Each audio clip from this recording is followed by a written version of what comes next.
Di dalam Dharma, Namo Sang Hyang Adi Budaya, Namo Budaya, dan salam sejahtera bagi Bapak Ibu saudara sekalian.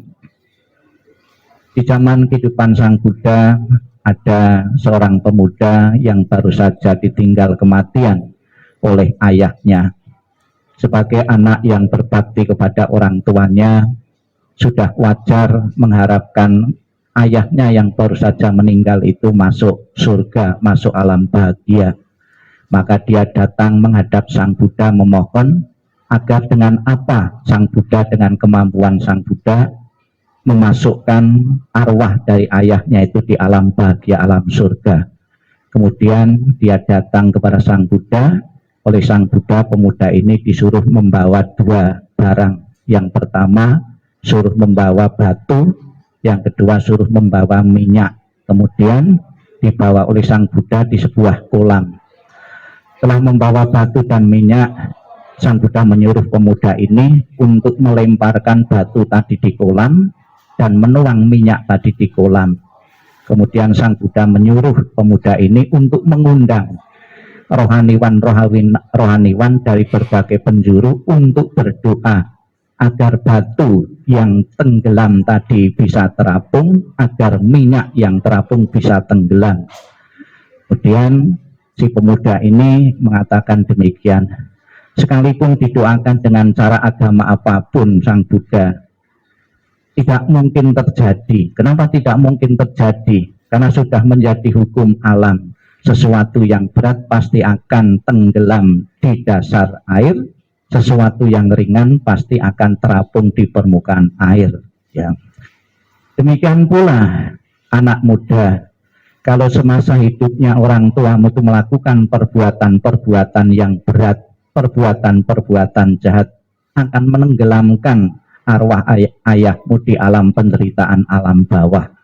Kalau semasa hidupnya orang tuamu melakukan perbuatan-perbuatan ringan, perbuatan-perbuatan baik, akan membawanya, mengangkatnya di alam surga bahagia. Bapak Ibu, saudara sekalian, secara pasti kita tidak tahu orang tua kita yang baru saja meninggal itu di alam bawah atau di alam atas. Namun sebagai seorang anak yang berbakti, kita berharap orang tua kita seandainya berada di alam bawah, kita mengharap untuk telah di alam surga bahagia.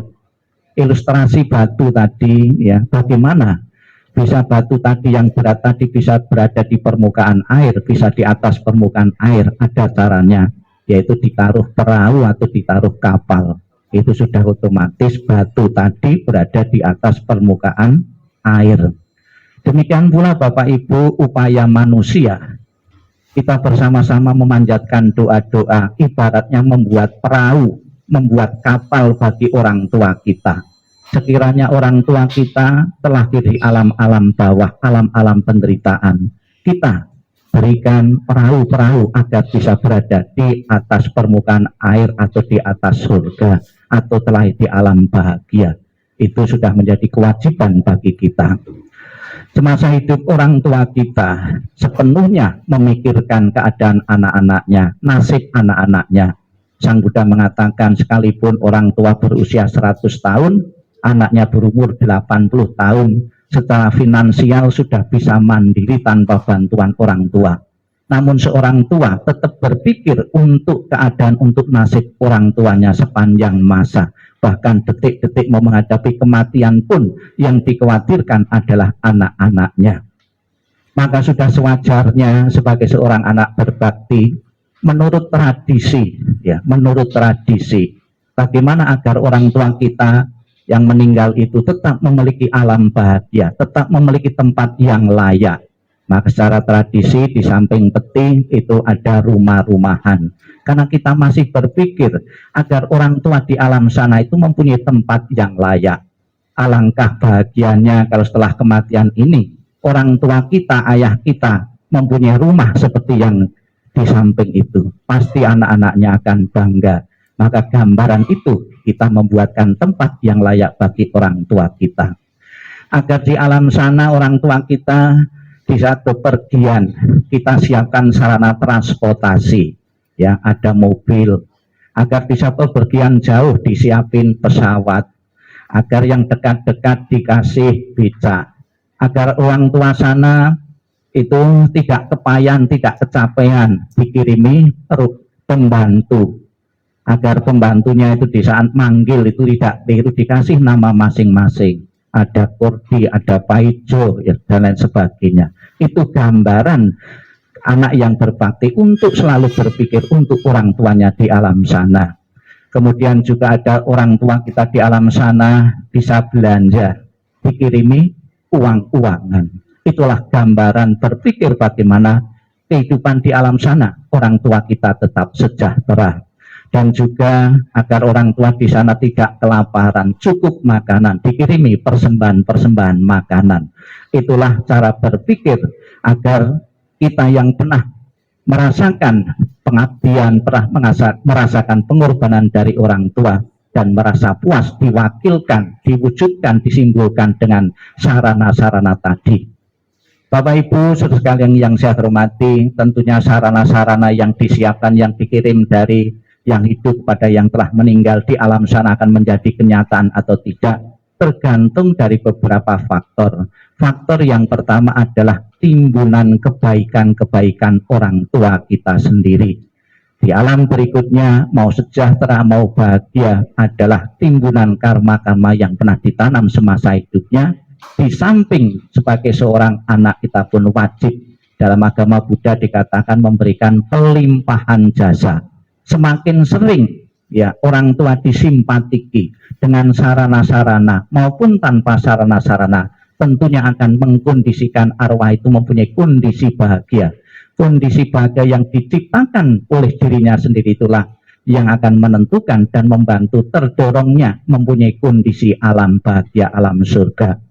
Dan juga Bapak Ibu sekalian, handetolan sanak saudara dan famili, relasi dan kenalan juga mengirim bunga sebagai simbol ikatan emosional ikut berduka ya karena kehilangan orang yang amat dicintai. Dan juga bunga mempunyai makna khusus dalam agama Buddha sebagai simbol lambang ketidakkekalan, ketidakabadian. Kita lihat ya, kentara sekali, kelihatan jelas sekali perubahan dari bunga, dipetik ya besok pagi sudah layu, mengingatkan kepada kita bahwa kehidupan yang kita jalani adalah kehidupan yang tidak kekal adanya. Kita pernah lahir, berkembang, dan akhirnya mengalami kematian. Itu sebuah proses alami. Setiap orang tanpa kecuali, mau atau tidak mau, bersedia atau tidak, pasti akan mengalaminya.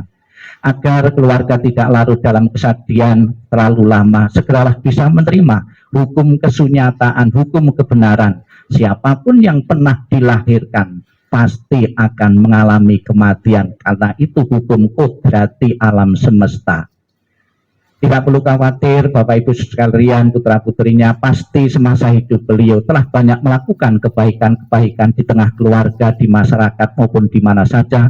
Itulah yang akan menemani beliau di mana arah kelahiran-kelahiran berikutnya. Dan kita selama 2 hari sampai besok ya, kita akan membaca Buddha Amitabha. Di dalam janji prasetyanya Buddha mengatakan, barang siapa menyebut namaku, mengulang namaku dengan penuh keyakinan dan berharap untuk terlahir di alam surgaku, maka aku akan menjemput arwah itu dan menempatkan di alam surga bahagia. Saya kira setiap makhluk hidup menginginkan mendapatkan hidup di dunia bahagia sejahtera, kalau mati masuk surga.